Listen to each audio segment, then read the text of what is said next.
अस्सलाम वालेकुम students, welcome to my channel. Today our topic is how to study in MBBS. So आपको पता है कि हमारे तो मॉड्यूलर सिस्टम है। अब जो नेक्स्ट इससे पहले वाले जो बच्चे थे उनका तो हमारे पास मॉड्यूलर सिस्टम नहीं था, ठीक है। तो अब जो हम जब गए थे, मतलब जब हमारा फर्स्ट ईयर था, तो हमें बहुत प्रॉब्लम हुई थी क्योंकि हमारे सीनियर्स को मॉड्यूलर सिस्टम का बिल्कुल भी आइडिया नहीं था।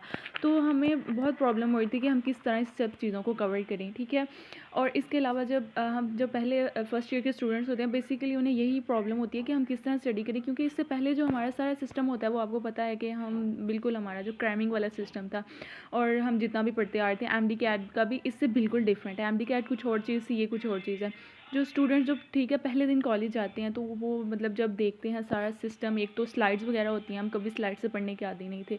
बहुत कम स्टूडेंट्स होंगे स्टूडेंट्स स्लाइड से पढ़ने के आते, लेकिन बहुत कम स्टूडेंट्स आदी होंगे।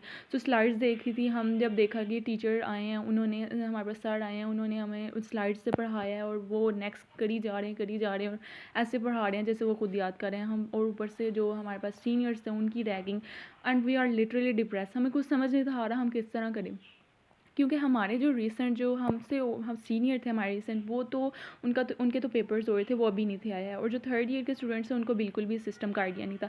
और हमारा जो फर्स्ट ईयर थे कि हमारे फर्स्ट ईयर का तकरीबन जो ऑलमोस्ट 1 to 2 मंथ्स वो इसी तरह गुजर गए थे कि हम करें तो क्या करें, मतलब हमें कुछ समझ ही नहीं था आ रहा कि किस तरह पढ़ें। हमें मतलब टीचर्स कहते थे कि हमने इससे पहले ये सुना था कि आप अपने सीनियर्स से जो हैं उनसे पूछें, वो आपको जो रिकमेंड करेंगे आप वो करें। लेकिन हम इधर गए तो टीचर्स ने कहा कि भाई सीनियर से तो बिल्कुल आपने कुछ नहीं पूछना है, उनको इस चीज़ का भी बिल्कुल कोई नहीं आइडिया। सीनियर्स कोई और बुक बता रहे हैं, टीचर्स कोई और बुक्स बता रहे हैं। सीनियर कह रहे हैं पूरा पूरा याद करें, टीचर कह रहे हैं एलो के अकॉर्डिंग याद करें, सीनियर्स कह रहे हैं यहाँ से ये टॉपिक करें, टीचर्स कह रहे हैं यहाँ से ये टॉपिक करें। तो हमारे लिए एक बहुत बड़ा मसला था। सो बेसिकली आज के इस टॉपिक में मैं आपको ये बताऊंगी हमने किस किस तरह अपनी स्टडी करनी है। बेसिकली जब हमें समझ आई थी ना, तो हमारा तो तकरीबन पूरा साल गुजर गया था, हमें पता ही नहीं, पूरा साल तो पता ही नहीं ना चला कि पढ़ना किस तरह है। जब पूरा साल गुजर गया तो हमें पता चला कि भाई पढ़ना इसी तरह था। और फिर हमारे पास ब्लॉक आ गए और फिर हमारे पास हमने बड़ी मुश्किल से अपने ब्लॉक कवर किए। सो बेसिकली हम आज डिस्कस करते हैं कि हमें सबसे पहले स्टूडेंट्स का बेसिकली यही टॉपिक होता है कि यूएचएस की रिकमेंडेड बुक्स क्या हैं। सो बेसिकली यूएचएस की जो रिकमेंडेड बुक्स हैं ना, मैं तो आपको मॉड्यूलर सिस्टम, मैंने जो एग्ज़ाम्स दिए, मैंने जो अपने मॉड्यूलर सिस्टम में देखा कि हमारे पास जो जितनी भी रिकमेंडेड बुक्स थी उन्हीं के अंदर से पेपर आ रहा था आउट ऑफ सिलेबस। अगर आपको टीचर्स आपके सीनियर्स कह रहे हैं कि आप फॉर एग्जांपल, जैसे बहुत से सीनियर कहते हैं एनाटमी के लिए आप लोग बीडी करें, और टीचर्स कहते हैं स्नेल्स करें क्योंकि वो रिकमेंडेड बुक्स हैं। तो हमने तो स्नेल्स ही पढ़ी थी, ठीक है। तो हमने ये देखा था कि हमारे पास जितनी भी एनाटमी में वाइवा ऑस्पी या इसके अलावा जो पेपर आया था वो हमारे पास किस में से आया था, स्नेल्स में से आया था। जो बच्चे बीडी पढ़ रहे थे वो अपना टाइम ज़ाया कर रहे थे, और वो फिर बाद में ये भी होता है ना कि पढ़ के भी नंबर नहीं आए। तो बेसिकली तो हम पढ़े ही सबसे पहले ऐसी चीज़ जिसमें से हमारे पास जो हमारी काम की चीज़ें हैं वो आएँ। सो अब हम देखेंगे, मैं आपको ये बताऊंगी कि हमारे पास जो रिकमेंडेड बुक्स है ना वो कौन कौन सी है यूएचएस की। सबसे पहले हमारे पास जो हिस्टो की रिकमेंडेड बुक है ना, वो हमारे पास है लाइक हुसैन की, ठीक है। हमने यही से किया था। बेसिकली अगर मैं आपको एक बात बताऊं कि हिस्टो की, अगर मैं स्टार्टिंग में आपको वैसे एक गलत चीज़ ही बता रही हूँ, लेकिन मैं ये आपको बताऊं कि मैंने ये हिस्टो की बुक खरीद ली हुई थी, लेकिन मैंने इसमें से एक लफ्ज़ भी नहीं था पढ़ा है। मतलब कोई काम की नहीं थी, ये हिस्टो की बुक है मेरे लिए तो बिल्कुल कोई काम की नहीं थी। एंड में जो अगर मैंने पढ़ा था हिस्टो के लिए, तो मैंने वो जो हमारे पास जो शॉर्ट बुक्स होती हैं ना, बेसिकली हिस्टो का और किसी सब्जेक्ट का नहीं, हिस्टो का शॉर्ट बुक से ही पढ़ा था। उसके जो एलो से थोड़ा बहुत मैंने इसी शॉर्ट बुक से ही पढ़ा था। सो अब ये तो हिस्टो की बात होगी। आप वैसे मैं तो आपको यही रिकमेंड करूँगी, अगर मैं आपको एक मतलब सही वाला मशवरा दूँ कि अगर आप हिस्टो की बुक लेनी है ना, तो ना ही लें, वो पैसे ही ज़ाया करने, आपने लेके रख देनी है, किसी काम की नहीं है, ठीक है। तो वो आप कोई भी शॉर्ट बुक ले लें। बेसिकली मैंने तो मेडिकनेटिक ली थी, और मेडिकनेटिक ली थी, और इसके अलावा मेरे पास एमबीबीएस कैफेटेरिया था। तो मैंने जो दूसरे ब्लॉक में मेरे पास दोनों थी, और फिर मुझे यही लगा था कि मतलब मेडिकनेटिक जो है वो इससे एमबीबीएस कैफेटेरिया से बेहतर है। तो आप जो हिस्टो की है ना, वो आप लोगों ने करना है कहाँ से, मेडिकनेटिक से कर लें, आपका इजीली कवर हो जाएगा, वाइवा भी आएगा, या इसके अलावा आपके पास कोई क्वेश्चन आता है वो भी इजीली कवर हो जाएगा।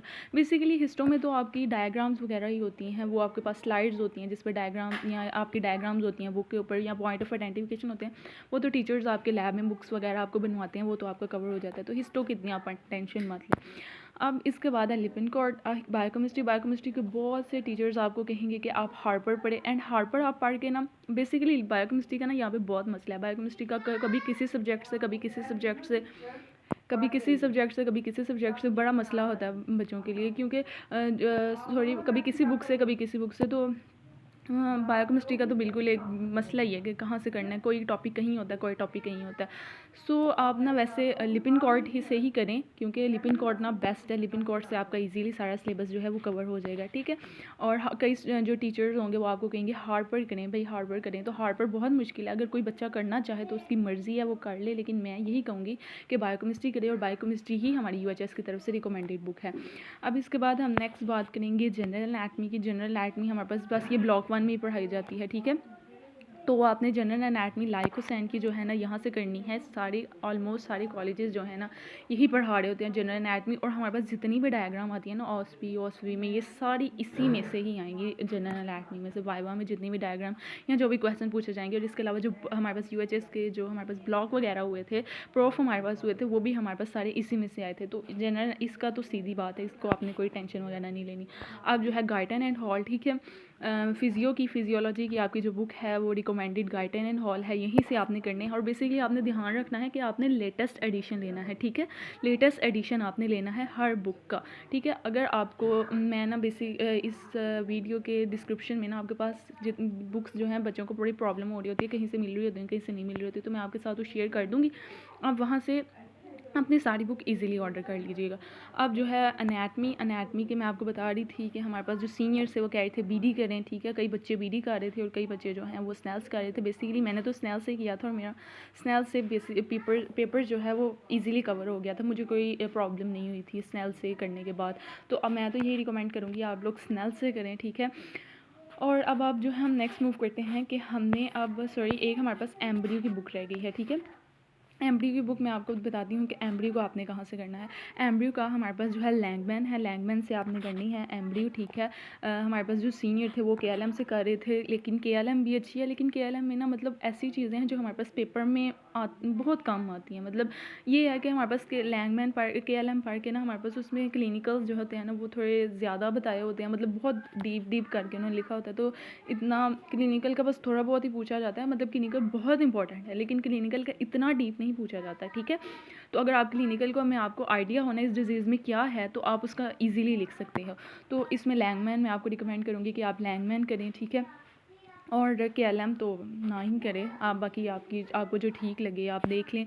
आप लाइब्रेरी में जाएं, आप बेसिकली ये ना करें कि बुक खरीदें और बुक खरीद के आप देख लें कि भाई हम जो है इसमें से कौन सी अच्छी है। नहीं, आप अपनी लाइब्रेरी में जाएं, लाइब्रेरी में इतनी ज़्यादा बुक्स पड़ी होती हैं, उसमें से कोई भी इजीली ना आप देख लें, आपको जो जहाँ टॉपिक जहाँ से सही लगता है आप वो वाली बुक खरीद लें। और इसके अलावा ना मैं आपको एक बात बताऊँ कि जो स्टूडेंट्स वगैरह होते हैं ना वो कहते हैं कि ये वाला टॉपिक तो यहाँ है नहीं तो दूसरी बुक में। तो आप बेसिकली ना इस एमबीबीएस में आके ना थोड़ा सा ना मोबाइल से पढ़ने की आदत डालें, क्योंकि आप हर बुक तो नहीं ख़रीद सकते, इतनी बुक्स हैं और ये काफ़ी कॉस्टली भी हैं, तो मतलब काफ़ी एक्सपेंसिव भी हैं। तो आपके लिए बहुत मसला होगा कि आप मतलब सारी बुक्स तो नहीं खरीद सकते। तो आप जो हैं पीडीएफ तो आपके पास हर बुक का होना चाहिए, ठीक है। मैं आपके पास ना इस वीडियो के डिस्क्रिप्शन में बुक्स के जितने भी पीडीएफ हैं वो भी शेयर कर दूँगी, लिंक शेयर कर दूँगी जहाँ से ये बुक वगैरह डाउनलोड होगी। तो आपने कोई भी टॉपिक जो दूसरी बुक से है ना, आपने क्या करना है कि उसके नोट्स बनाने हैं और अपनी बुक के साथ स्टेपल कर लेने हैं, ठीक है। यहाँ पर ना नोट्स बहुत इंपॉर्टेंट है, ठीक है। मुझे भी जब सीनियर ने स्टार्टिंग में कहा कि नोट्स, तो मुझे समझ नहीं थी आ रही, क्योंकि हमने पहले कभी नोट्स बनाए तो नहीं थे, बुक से ही पढ़ते आ रहे थे, रट्टा सीरियसली बुक से ही लगाते आ रहे थे, हमें नोट्स का कोई आइडिया नहीं था। लेकिन फिर जो है ब्लॉक 1 में तो बिल्कुल कुछ भी नहीं बनाया, and I was a day scholar. मेरा सारा दिन इसी में गुजर जाता था कि इतना सफ़र करके घर आना और घर आके बिल्कुल सो जाना। और मेरा ब्लॉक 1 मैं आपको बता नहीं सकती कितना बुरा गुजरा था, मुझे आइडिया ही नहीं था कि ब्लॉक 1 में पढ़ना किस तरह।